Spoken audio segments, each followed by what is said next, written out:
मित्र हो, चाहे वह कात्यायनी हो, चाहे मैत्रेयी हो, चाहे गर्ग हो, चाहे कणाद हो, कोई भी हो, ऋषि तो ज्ञान का प्रतीक है।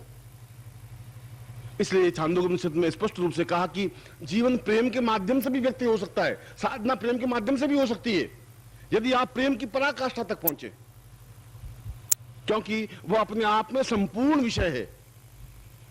प्रेम अपने आप में वासना नहीं है। प्रेम तो एक प्रकृति को देखने की क्रिया है, एक आंख में एक रंग है, एक चेतना है। हमने किसी चीज को किस रूप में देखा। गुरु जी तो बिल्कुल सामान्य है, हमारे जैसे हैं, धोती कुर्ता पहने हुए हैं, अब उसमें नवीन बात क्या है आपने देखा? किसी ने उसमें गुरु में ज्ञान का विस्तार देखा, तीसरे आदमी ने उस गुरु में पूर्ण ब्रह्मता देखी, पूर्णता देखी, चैतन्यता देखी, चौथे आदमी ने एहसास किया कि इतना हजारों हजारों शास्त्रों का मंथन एक आदमी कैसे कर सकता है, कैसे संभव है? लाखों ग्रंथ, धर्म, पुराण, वेद, शास्त्र कंठस्थ कैसे हो सकते हैं? एक आदमी की बस की बात नहीं, जरूर कोई अद्वितीय है, कोई चीज तो जरूर है, वह उसको अनुभव कर सकता है। वो तो आपके देखने का भाव हुआ। बुद्ध को बुद्ध के ढंग से देखा जा सकता है। कृष्ण को दुर्योधन ने गालियां भी दी, बुरा भला भी कहा, धृतराष्ट्र ने उसको अंधा कहा, भीष्म ने उसको ब्रह्म कहा, अर्जुन उसको मित्र कहा, गोपी ने उसको प्रेमी कहा, रुक्मणी ने उसको पति कहा, राधा ने उसको प्रिय कहा। वो तो व्यक्ति तो एक ही था, देखने का भाव अलग था।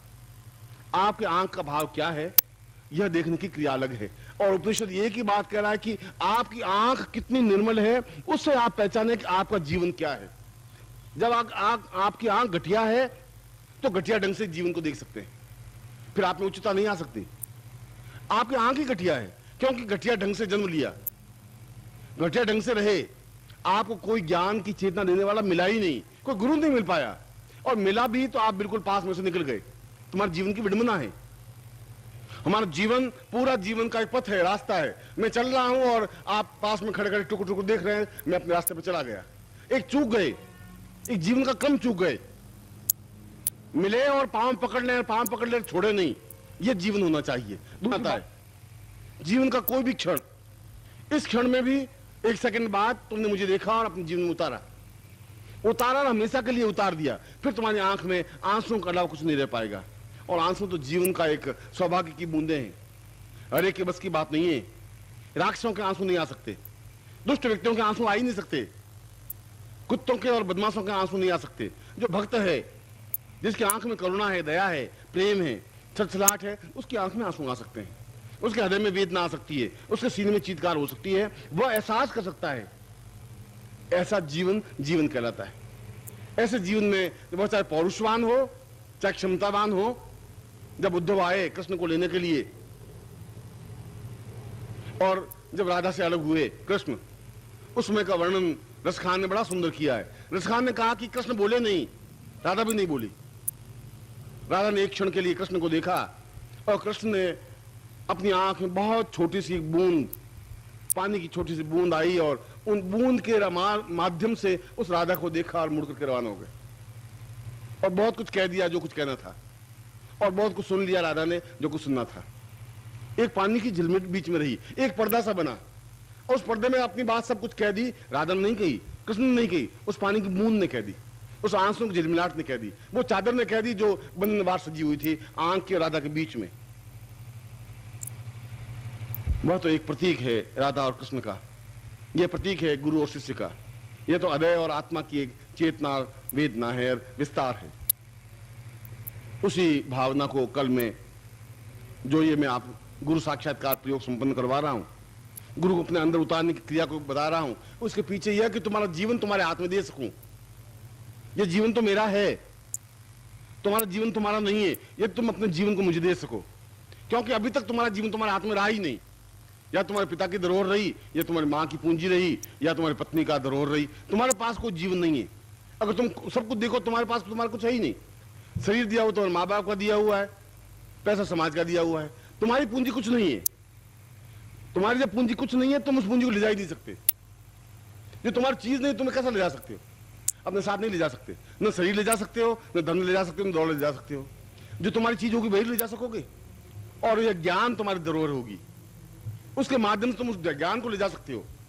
उसके बाद जन्म लोगे तो तुम्हें याद होगा कि मैं कहाँ जन्म लिया था, मेरे गुरु कहाँ है, कहाँ मैं मिला था गुरु से, मुझे क्या आवाज देनी है, कहाँ आवाज देनी है, कहाँ मिलना है।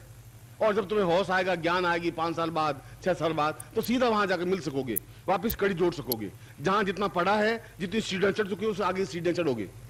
हर बार तुम्हें नई सीढ़ी चढ़नी पड़ती है, हर बार तुम्हें एक मलमूत्र के बीच में जीवन को व्यतीत करना पड़ता है, हर बार एक घटिया और गंदे जीवन के बीच में से आगे बढ़ने की क्रिया करनी पड़ती है। और फिर मैं तुम्हें ये भी संस्कार करता हूँ, मैं तुम्हें चेतना देता हूँ, ज्ञान देता हूँ, मंत्र देता हूँ, फिर तुम्हें बताता हूँ तुम कौन हो, कहाँ हो, तुम्हें फिर बताता हूँ कि तुम्हारे अंदर वो ज्ञान की चेतना थी, है, प्रस्फुटित करना है। फिर बहुत कुछ समय व्यतीत हो जाता है, फिर वैसा का वैसा क्रम बन जाता है। ठीक ऐसा एक क्रम इस जीवन में बना।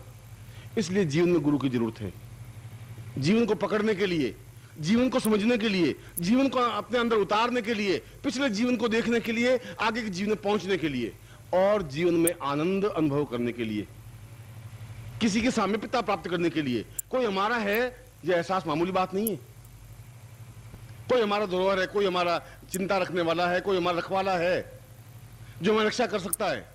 फिर हमें चिंता करने की जरूरत कहां है? और तुम चिंता करते ही क्यों हो? तुम चिंता करने वाले होते ही कौन हो? जब तुम्हारे पास पूंजी नहीं, तुम्हारा शरीर नहीं, तो फिर तुम चिंता रखने से क्या होगा? जब तुमने अपने आप को सौंप दिया, तो फिर तुम निश्चिंत हो सकते हो, निर्भीक हो सकते हो, फिर तुम्हारा जीवन कहीं भटकेगा नहीं, फिर तुम्हारी पगडंडी कहीं बदलेगी नहीं, और मुझे किसी प्रकार की चिंता व्याप्त होती नहीं। हर क्षण, हर समस्या में अपने आप में उसी क्षण आमोद प्रमोद में रहता हूं, उसी विनोद के साथ जिस क्षण में था, हूं और रहूंगा। जीवन का यह चेतना क्रम, जिस श्लोक को मैंने आपके सामने व्यक्त किया, उस श्लोक का मूल भाव यह कि हम इसी क्षण से, जब मैं आपको ज्ञान की चेतना का विस्तार दे सकूं, और यह प्रयोग मैं अभी करूंगा आपको, उसके साथ ही एक दूसरा प्रयोग भी मैं शाम को संपन्न करवाऊंगा।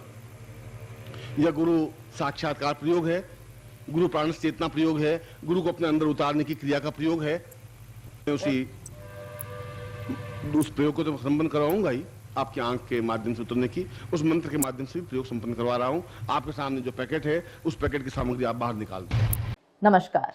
अगर आप सद्गुरुदेव डॉक्टर नारायण दत्त श्रीमाली जी के दीक्षित हैं, या फिर आपके पास उनसे जुड़े हुए कोई भी अनुभव है, तो नीचे दिए गए हुए नंबर पर वीरल पटेल जी को मैसेज कीजिए या फिर फ़ोन कॉल कीजिए और अपने अनुभव ज़रूर शेयर कीजिए। डॉक्टर नारायण दत्त श्रीमाली जी के आत्मकथा का संकलन करने में मदद करें। धन्यवाद।